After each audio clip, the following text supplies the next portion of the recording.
ایک بادشاہ اور مزدور کی بیوی کی کہانی۔ ایک بادشاہ اپنے وزیر کے ساتھ سیر کر رہا تھا۔ اچانک اس کی نظر کام کر رہے ایک مزدور پر پڑی جو زمین سے اینٹ پھینکتا اور وہ اینٹ ہوا میں قلہ بازیاں کھاتی ہوئی سیدھی تیسری منزل پر پہنچتی۔ بادشاہ نے یہ منظر دیکھا تو حیران ہو کر وزیر سے کہا کہ کیا وجہ ہے کہ اس کی زمین پر کھڑے ہو کر پھینکی ہوئی اینٹ سیدھی تیسری منزل پر پہنچتی ہے؟ کیا یہ اتنا طاقتور ہے؟ وزیر نے بادشاہ سے عرض کیا کہ حضور، اس میں طاقت کے ساتھ ساتھ ایک اور عمل کی مدد بھی شامل ہے، اگر جاں کی اما پاؤں تو عرض کروں۔ بادشاہ نے کہا کہ کہو، کیا کہنا چاہتے ہو؟ وزیر نے کہا، بادشاہ سلامت، ضرور اس کی گھریلو زندگی بہت ہی اچھی گزر رہی ہے، اسے گھر کی طرف سے کوئی پریشانی لاحق نہیں اور اس کا دل و دماغ پوری طرح مطمئن ہے۔ یہی وجہ ہے کہ اس کی پھینکی ہوئی اینٹ تیسری منزل پر پہنچتی ہے۔ بادشاہ نے کہا کہ اس بات کی تحقیق کی جائے۔ وزیر نے کہا، جو حضور کا حکم۔ دوسرے دن وزیر نے کچھ لوگوں کو تحقیق پر لگا دیا اور وہ سب تحقیق پر لگ گئے۔ ایک ہفتے بعد ان لوگوں نے جو رپورٹ پیش کی وہ اس طرح تھی۔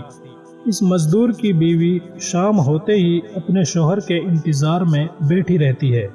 مزدور دن بھر کام کر کے شام کو جیسے ہی گھر میں قدم رکھتا ہے، اس کی بیوی نہانے کے لیے فوراً پانی کی بالٹی اور بدلنے کے لیے صاف ستھرے کپڑے رکھتی ہے۔ مزدور جیسے ہی نہانے سے فارغ ہوتا ہے، یہ اس کے لیے کھانا لگا دیتی ہے۔ کھانا اس کے پسند کا اور پورے احتیاط سے پکاتی ہے۔ نمک اور مرچ کا خاص خیال رکھتی ہے۔ کھانے سے فارغ ہونے کے بعد لیٹنے کے لیے بستر لگاتی ہے۔ سونے سے پہلے اپنے شوہر کو پینے کے لیے دودھ دیتی ہے۔ کسی پریشانی کا ذکر نہیں کرتی اور صبر سے کام لیتی ہے۔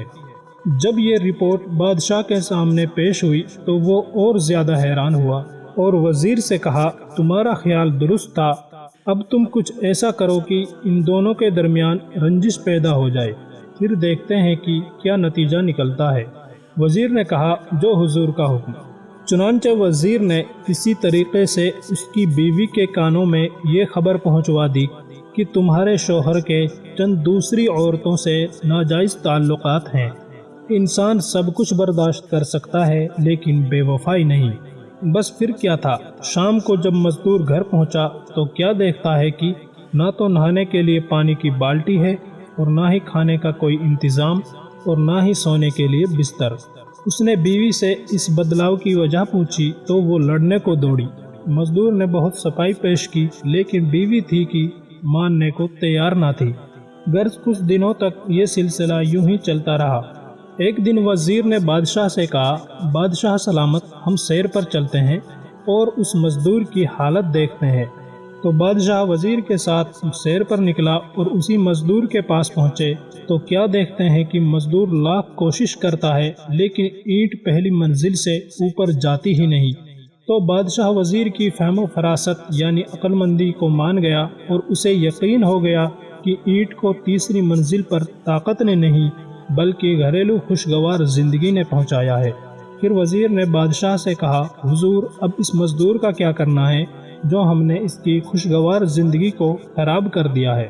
بادشاہ نے کہا، شام کو تم اس مزدور کے ساتھ بذات خود جاؤ اور اس کی بیوی کو اپنا تعارف کرا کر اسے مطمئن کرو۔ لہٰذا شام کو وزیر مزدور کے ساتھ اس کے گھر گیا اور اس کی بیوی کو سب حال حقیقت بیان کر اسے مطمئن کیا، اور پھر اس کے بعد مزدور کی کارکردگی و توانائی میں کبھی کمی نہیں آئی۔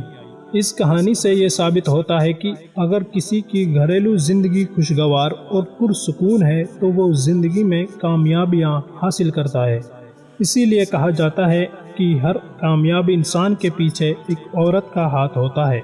دوستو، کہانی اچھی لگی ہو تو لائک ضرور کریں اور ایسے ہی بہترین چنندہ کہانی اور قصوں کے لیے چینل کو ضرور سبسکرائب کریں۔